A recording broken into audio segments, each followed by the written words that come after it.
Nah, ketika diteriakin gitu ya, itu siapa ya? Ngapain kamu di situ? Nah, ketika ditanya seperti itu, sosok itu tiba-tiba di balik pohon, dan ketika Rino ini lari ke arah pohon itu, dicari di area pohon itu nggak ada orang sama sekali. Seakan-akan di dalam mimpi itu ada sosok perempuan yang di situ dia bilang, "Aku Santi, Mas. Aku anak pemilik rumah ini. Aku dulu dijadikan tumbal pesugihan, Mas."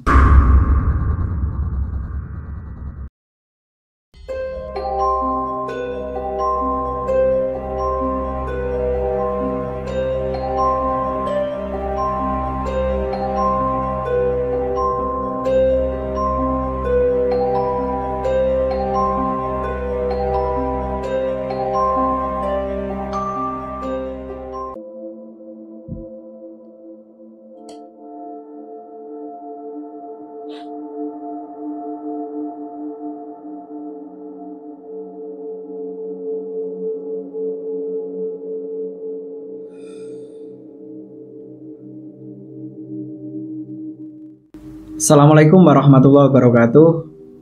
Terima kasih udah ngeklik video ini dan selamat datang di Kisah Misteri. Pada kesempatan kali ini aku akan bercerita tentang cerita kiriman dari Rino.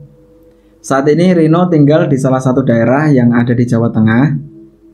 Dia menceritakan tentang pengalamannya yang waktu itu terjadi di sekitaran tahun 2020. Nah, seperti apa ceritanya? Terima kasih buat teman-teman yang udah ngedukung Mr. Manyun. Semoga kalian semua selalu diberikan kesehatan dan dilancarkan rezekinya. Amin ya rabbal alamin. Dan buat teman-teman yang baru mampir ke channel ini, silahkan like, subscribe, dan aktifkan loncengnya agar teman-teman nggak ketinggalan video terbaru dari Mr. Manyun. Ingat, jangan ada misteri di antara kita. Inilah Kisah Misteri.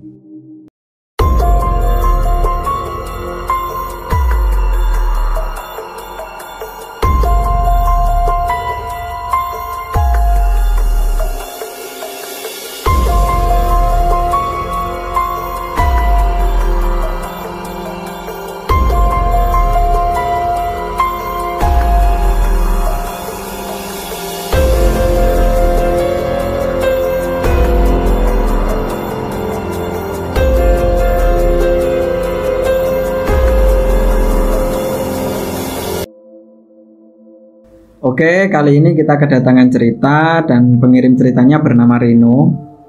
Saat ini Rino tinggal di salah satu daerah yang ada di Jawa Tengah. Dia menceritakan tentang pengalamannya yang waktu itu terjadi di sekitaran tahun 2020. Nah, sedikit informasi, setelah Rino ini lulus kuliah, dia bekerja di salah satu perusahaan yang ada di daerahnya. Kurang lebih gabung di perusahaan itu selama 2 bulan. Rino juga mengenal seorang perempuan namanya Dewi. Jadi Dewi ini usianya terpaut 7 tahun di atasnya Rino. Waktu itu Rino usianya 25 tahun dan Dewi ini usianya 32 tahun. Nah, karena memang Dewi ini teman kerjanya Rino, satu kantor gitu ya. Hampir setiap hari mereka ini ketemu, dan kurang lebih beberapa bulan Rino mulai suka atau punya perasaan sama si Dewi ini. Nah, seperti layaknya cowok pada umumnya ketika mereka suka sama cewek gitu ya, mereka melakukan pendekatan terlebih dahulu dan pada akhirnya menyatakan perasaannya. Begitu juga halnya yang dilakukan Rino waktu itu. Nah, setelah dirasa semakin lama semakin suka gitu ya sama cewek yang bernama Dewi ini, waktu itu sudah 5 bulan Rino ini ngasih perhatian lebih gitu ya ke Dewi. Akan tetapi seakan-akan Dewi ini nggak ada respon. Jadi nampak biasa aja gitu. Nah, karena Rino sendiri juga bingung, ini cewek kok gimana ya? Cantik, tapi kok aku ngasih perhatian lebih kok seakan-akan dia nggak ada perubahan sama sekali.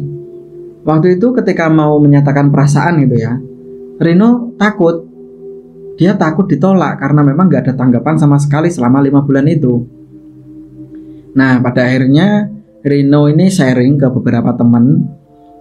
Banyak sekali teman-teman yang waktu itu bilang ke Rino kalau gak apa-apa Rin, yang jelas kamu udah ada usahanya untuk melakukan pendekatan. Yaudah, kalau memang nggak ada respon, yang jelas yang namanya perasaan kalau nggak diungkapkan itu juga sakit rasanya. Nah, mendingan kamu nyatakanlah perasaanmu ke Dewi, nggak apa-apa. Ketika nanti kamu ditolak, ya udah kamu move on, masih banyak perempuan yang lain. Mendengar penjelasan dari beberapa temannya itu, akhirnya Rino ini memberanikan diri untuk menyatakan perasaannya ke Dewi. Nah, ketika momennya udah pas gitu ya, Rino ini menyatakan perasaannya ke Dewi dan nggak tahu kenapa Dewi ini cuma bilang, "Gini Rino, kalau emang kamu benar suka sama aku, apa emang kamu nggak malu? Aku ini usianya udah tua, 32 tahun dan kamu masih 25 tahun. Nah, lagi-lagi Rino ini bilang ke Dewi kalau, "Lo cinta kan nggak mandang usia, wi. Yang jelas ketika awal pertama aku melihat kamu, aku tuh udah punya perasaan sama kamu." Nah, setelah itu Dewi ini bilang, "Ya udah, kalau emang seperti itu, aku nggak mau pacaran. Aku maunya secepatnya menikah." Nah, mendengar yang seperti itu, Rino ini bingung. Dia, "Loh gimana wi? Kita kan belum mengenal lebih jauh. Ya udah, mau nggak kamu menikah sama aku kalau emang bener kamu suka? Kalau emang nggak suka dan nggak mau, ya udah jauhi aku." Nah, akhirnya karena memang udah suka gitu ya sejak lama, waktu itu pulang kerja, Rino ini bilang ke ibunya. Dan setelah diceritakan, ibunya ini bilang ke Rino, "Loh Rin, emang gak ada perempuan lain yang usianya di bawahmu atau sepantaran? Kenapa kamu nyari perempuan kok jauh di atasmu usianya?" Waktu itu Rino cuma bilang, "Ya gimana bu, aku udah cinta ya sama si Dewi ini." Nah, karena memang menikah itu yang menjalani mereka, jadi orang tua cuma bisa ngasih restu gitu ya. Akhirnya waktu itu ibunya sama bapaknya cuma bilang, "Ya udahlah kalau emang seperti itu.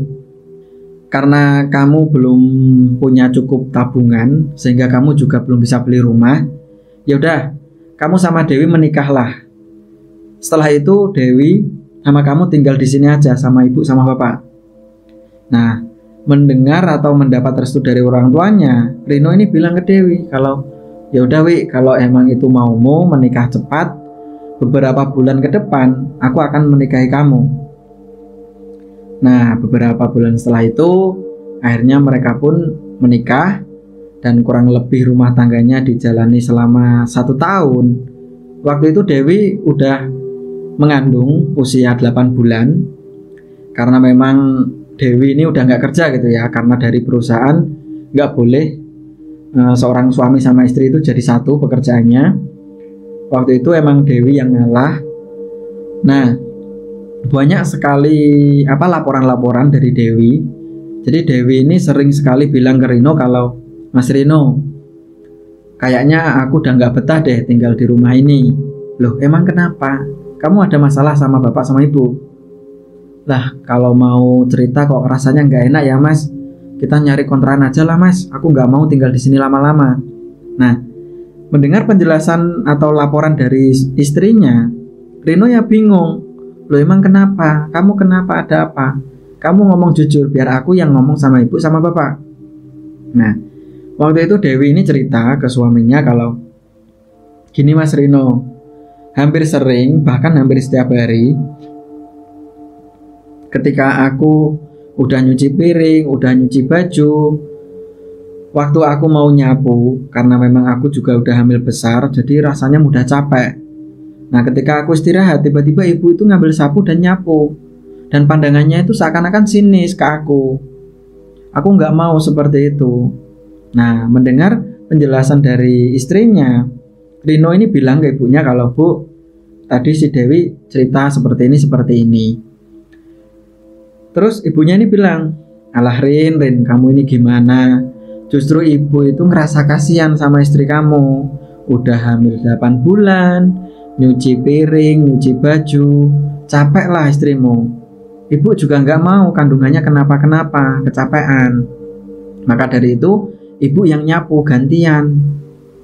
Nah, mendengar penjelasan dari ibunya, Rino ini balik lagi bilang ke istrinya kalau, "Wi, ibu nggak seperti itu kok. kamu jangan mudah terbawa suasana deh. Melihat kamu juga hamilnya udah besar, sehingga ibu itu kasihan sama kamu. Ibu nggak mau kalau kamu capek-capek. Mas ini nggak tahu kok, mas sibuk kerja. Aku yang di rumah, jadi aku semua yang tahu. Nah, mendengar penjelasan dari istrinya itu, Rino ini ya kayak kasihan gitu kan. Nah, ya udahlah. Kalau emang seperti itu, minggu-minggu ini aku mau cari rumah kontrakan. Semoga aja cepet dapat deh. Doakan aja ya. Nah, beberapa minggu setelah itu akhirnya Rino ini melihat ada satu bangunan rumah. Di situ terdapat tulisan dikontrakkan atau dijual. Nah, di situ juga tertera nomor telepon yang bisa dihubungi, dan ketika dihubungi, ternyata pemiliknya itu orang Solo. Namanya Pak Bowo. Nah, setelah ditelepon gitu, Assalamualaikum Pak Bowo, aku mau ngontrak rumahnya setahun berapa. Nah, setelah ngobrol gitu sama Pak Bowo, karena memang kunci rumah itu dititipin sama Pak RT setempat, sehingga hari itu juga Rino bisa survei gitu ya, melihat seisi rumah itu ada apa, berapa kamarnya gitu kan. Nah, setelah dicek sama ditemani Pak RT setempat, bangunan itu ada 2 kamar, 1 gudang, 1 ruang tamu, ruang dapur, dan 1 kamar mandi.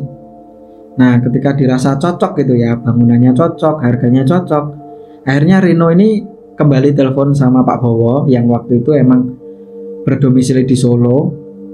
Oke Pak Bowo, aku ambil, besok uangnya aku transfer ya. Nah, setelah deal gitu ya, ngambil rumah itu, beberapa hari setelah itu Rino sama Dewi ini pindahan beberapa barang gitu, nggak banyak sih, karena memang dia juga masih pengantin baru kan, jadi belum punya banyak perabotan. Nah, ketika udah selesai pindahan, nggak tahu kenapa di rumah itu banyak sekali kejadian aneh. Jadi sering sekali hampir jam 9 malam ke atas, tiba-tiba terdengar dari arah depan rumah. Jadi layoutnya itu jalan kampung atau komplek. Di sini jalan, terus di sini rumahnya Rino, depannya itu kebun. Jadi kapling yang waktu itu ada pohon nangka, itu belum ada bangunan rumahnya. Jadi bangunan rumah itu di samping-sampingnya. Jadi di situ ada satu kapling yang bentuknya masih kebun biasa. Nah, setiap malam dari arah depan itu terdengar suara tangisan. Nah, karena memang setiap malam mendengar tangisan itu gitu ya, ketika dilihat nggak ada siapa-siapa, Rino juga bingung, loh kenapa ya, itu suara siapa. Nah, pernah juga waktu itu sekitar jam 10 malam, jadi Dewi sama Rino ini sudah tidur. Tiba-tiba Dewi ini mendengar ada suara ketukan pintu, tok tok tok kayak gitu. Nah, mendengar yang seperti itu, Dewi ini langsung bangunin suaminya, Mas Rino, itu ada tamu. Tapi kok jam segini ya, siapa ya? Nah, waktu itu Rino menganggap kalau wah mungkin Pak RT, karena aku belum laporan atau ngasih fotokopi KTP sama kakak, mungkin itu Pak RT. Nah, ketika dibuka, di luar itu nggak ada orang sama sekali. Nah, keesokan harinya, karena emang Dewi ini juga perlu belanja di warung terdekat untuk keperluan makan, jadi waktu itu banyak sekali ibu-ibu, terutama ibu pemilik warung. Dia itu tanya ke Dewi, kalau Mbak Dewi, emang tinggal di rumah itu nggak ada gangguan apa-apa Mbak? Nah, Dewi pun tanya, lah emang ada gangguan apa Bu? Rumah itu kan bekas orang yang memiliki pesugihan Mbak. Wah, ibu ini ngomong apa, ngaco lah, nggak ada apa-apa kok Bu.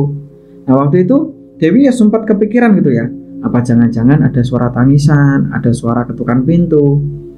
Tapi pagi itu Dewi nggak memperlihatkan atau nggak menceritakan tentang keanehan-keanehan itu ke ibu-ibu yang ada di warung itu. Jadi Dewi masih merahasiakan gitu ya tentang keanehan-keanehan malam itu.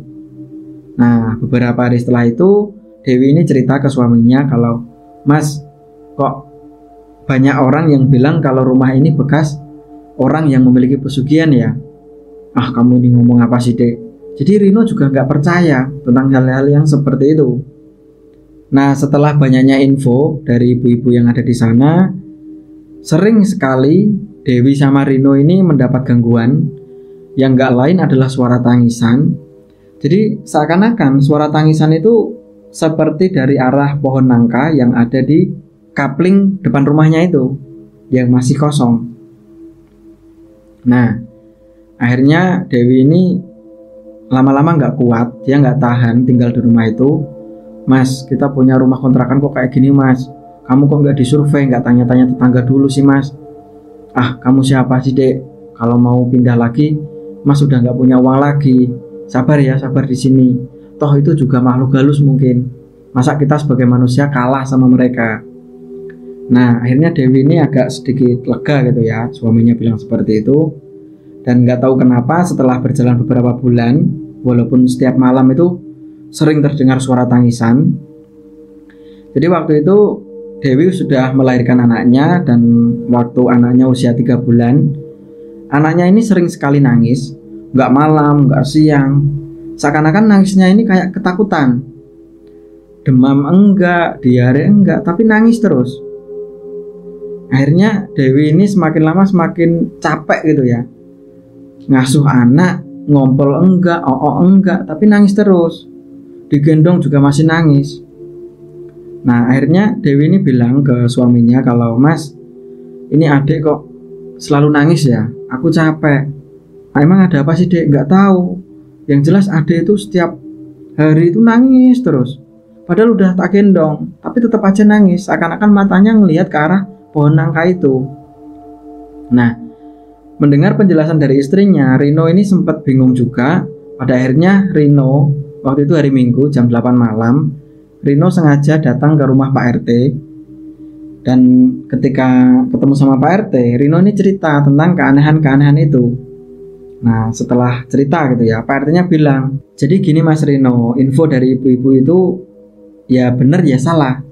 Aku sebenarnya juga nggak tahu, aku juga pendatang di sini. Tapi yang jelas, di situ pernah banyak orang yang ngontrak di rumah itu, tapi cuma sebulan atau 2 bulan. Yang infonya juga sama, dia diteror sama suara tangisan, terus suara ketukan pintu. Jadi ketika mereka mendapat teror itu, akhirnya mereka pindah atau keluar dari rumah itu. Nah, mendengar penjelasan dari Pak RT, Rino ini juga bilang, oh iya benar Pak, sering setiap malam itu terdengar suara tangisan, dan itu dari arah pohon nangka yang ada di kebun depan. Sering juga ada ketukan pintu yang ketika dibuka, di luar itu nggak ada orang sama sekali. Nah, akhirnya setelah mendapat penjelasan dari Pak RT gitu ya tentang rumah itu, ketika pulang gitu ya, Rino ini juga cerita ke istrinya. Lagi-lagi istrinya ini malah takut. Dewi ini takut, pengen sekali keluar dari rumah itu. Tapi lagi-lagi Rino ngasih penjelasan, Dek, sabar ya Dek, Mas belum ada tabungan. Kalau ngontrak rumah itu biayanya mahal, pindahan juga mahal. Sabar dulu ya Dek, sebulan atau 2 bulan. Akhirnya ya mau gimana lagi, karena memang uang belum ada kan. Akhirnya bisa nggak bisa mereka bertahan di rumah itu dulu. Nah, waktu itu sekitar jam setengah 8 malam. Jadi Rino juga berada di rumah. Nggak tahu kenapa tiba-tiba ada suara ketukan pintu lagi. Dan ketika dibuka sama Rino, di situ terlihat ada sosok perempuan yang dia itu berada di samping pohon nangka di kebun yang masih kosong itu. Nah, ketika diteriakin gitu ya, itu siapa ya? Ngapain kamu di situ? Nah, ketika ditanya seperti itu, sosok itu tiba-tiba di balik pohon, dan ketika Rino ini lari ke arah pohon itu, dicari di area pohon itu nggak ada orang sama sekali. Nah, dengan kejadian itu Rino ini juga semakin takut. Nah, itu siapa? Kok ada sosok perempuan seperti itu? Nah, lagi-lagi Rino ini teringat sama penjelasan Pak RT kemarin. Oh, mungkin itu yang namanya Santi, anak pemilik rumah ini yang dijadikan tumbal. Nah, jadi aktivitas di kampung itu, masjid kan berada di sana. Jadi anak-anak yang ada di kampung sini ketika ngaji, itu kan habis maghrib, pulang jam 8 malam. Ketika berangkat itu mereka rame-rame lewat jalan yang ada di depan rumahnya Rino. Akan tapi kalau pulang ngaji jam 8 malam, nggak ada anak-anak ngaji yang lewat di depannya itu. Jadi lewatnya muter pulangnya. Berangkat lewat sini, pulang muter. Ketika tanya gitu ya sama adik-adik yang di sana, katanya dia sering melihat ada sosok mirip si Santi. Jadi nggak tahu mas, kalau jam malam itu anak-anak nggak mau lewat sini karena sering ada orang yang mendengar suara tangisan, ada yang ngelihat sosok Santi. Padahal Santi udah meninggal lama mas. Nah mengetahui hal yang seperti itu, akhirnya Rino ini ya, aduh ini gimana ini kok selalu ada teror seperti itu. Selain itu anaknya juga hampir sering gitu ya, dikit-dikit nangis, digendong juga masih nangis. Nah beberapa bulan setelah itu, nggak tahu kenapa waktu itu jam 10 malam. Jadi Rino ini waktu tidur dia mimpi, seakan-akan di dalam mimpi itu ada sosok perempuan yang di situ dia bilang, aku Santi mas, aku anak pemilik rumah ini, aku dulu dijadikan tumbal pesugihan mas. Nah waktu itu karena memang mimpi Rino nggak menggerakkan gitu ya, seakan-akan Rino sendiri bilang kalau, loh kamu ini siapa? Aku ya anaknya pemilik rumah ini mas, aku yang jelas suka sekali sama pohon itu. Nah dia nunjuk pohon nangka yang ada di depan rumahnya Rino waktu itu. Setelah itu ditanya sama Rino, lah ngapain kamu kok di situ? Katanya kamu sering nakut-nakutin anak kecil, warga-warga sekitar. Sebenarnya aku nggak nakutin mas, aku itu cuma mau bilang kalau aku minta didoakan. Nah ketika bangun gitu ya jam 10 malam itu, Rino ini kepikiran, apa mungkin di mimpiku itu yang bernama Santi yang dijadikan tumbal sama pemiliknya dulu. Nah akhirnya keesokan harinya, karena itu hari Minggu, jadi Rino ini nggak berangkat kerja. Rino ini jam 8 pagi pergi ke rumah Pak RT. Dia menceritakan tentang mimpinya itu. Nah ketika udah diceritakan, Pak RT bilang kalau, coba gini mas, kamu telepon sama Pak Bowo. Nah Pak Bowo itu adalah adik dari orang yang punya pesugihan itu, atau omnya Santi. Coba deh mas Rino cerita sama Pak Bowo itu.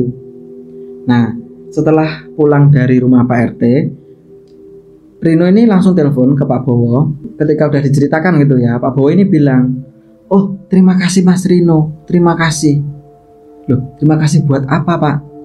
Ya terima kasih, selama ini nggak ada orang yang bilang seperti itu kecuali mas Rino. Ya udah, kalau memang mas Rino mimpi seperti itu ketemu sama Santi, ya udah nanti di kampungku mau tak kasih selamatan, kita berdoa bersama warga sekitar untuk mendoakan Santi agar arwahnya tenang. Jadi seakan-akan Pak Bowo ini dikasih kabar tentang Santi itu seneng. Katanya selama ini nggak pernah ada orang yang bilang seperti itu. Jadi Rino ini punya inisiatif kalau coba Pak Bowo didoakan, dibuat selamatan gitu, semoga aja Santi arwahnya tenang. Jadi anggapan Rino waktu itu sama orang-orang sekitar itu arwah Santi penasaran karena dijadikan tumbal oleh bapaknya. Nah beberapa minggu setelah itu Pak Bowo ini lagi-lagi telepon, Mas Rino, gimana kondisi rumah? Kemarin malam di sini sudah tak adakan selamatan untuk mendoakan Santi. Karena memang sudah kondusif gitu ya keadaannya. Anaknya Rino ini juga nggak nangis lagi. Suara ketukan pintu juga udah nggak ada. Terus suara tangisan itu juga udah nggak ada. Akhirnya Rino ini ya bilang, oh alhamdulillah pak, tadi malam nggak ada kejadian yang aneh. Nah akhirnya Pak Bowo ini juga bilang, aduh terima kasih ya, sebenarnya banyak sekali mas orang yang mau ngontrak di rumah itu. Banyak sekali orang yang udah masuk, udah bayar, akhirnya karena gak tega uangnya aku kembalikan mas.